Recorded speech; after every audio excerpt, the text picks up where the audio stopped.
Inspection ko, ang isa sa pinakamalaking proyekto na ginagawa natin para sa ilalim ng Department of Transportation para sa ating mga commuter. Ito yung ating subway project. So yun mga idol, kita niyo yun, di ba? Nakita na naman si Boy Angkin, no? Si Bongbong Marcos nang angkin na naman ng hindi sa kanyang project, no? Siya lang yung nagpatuloy pero hindi niya alam ito ay wala pala siyang nailalabas na pera dito dahil ito po ay noong kasagsagan pa ng panahon ni Digong ay pinunduhan na itong project na ito tinatawag nilang subway. Yung train daw na sabi ni PBBM ay dumadaan sa ilalim ng lupa. Ito yung subway, no? So pakinggan natin to, kaya natin nasasabi ito si PBBM ay Boy Angkin. So pakinggan natin, let's go.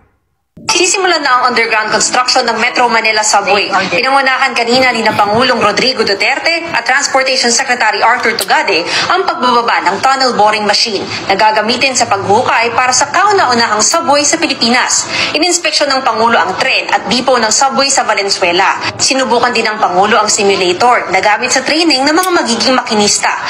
Tuloy na tuloy raw ang subway project kahit wala na sa pwesto si Pangulong Duterte.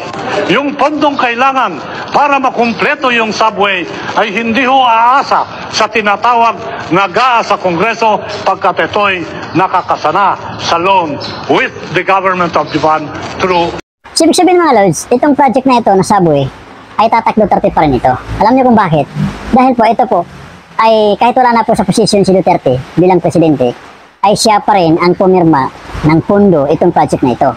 Bayad na po ito, wala na pong nilalabas dito ng pera si PBBM dito sa project na ito. Dahil po aprobado na to, pinirmahan na ni Duterte, pinunduan na to lahat hanggang Valenzuela to Manila itong project na ito para sa subway. Kaya po guys, hindi po ito para sa para sa paninira or ano. Pero talagang no. Thank you.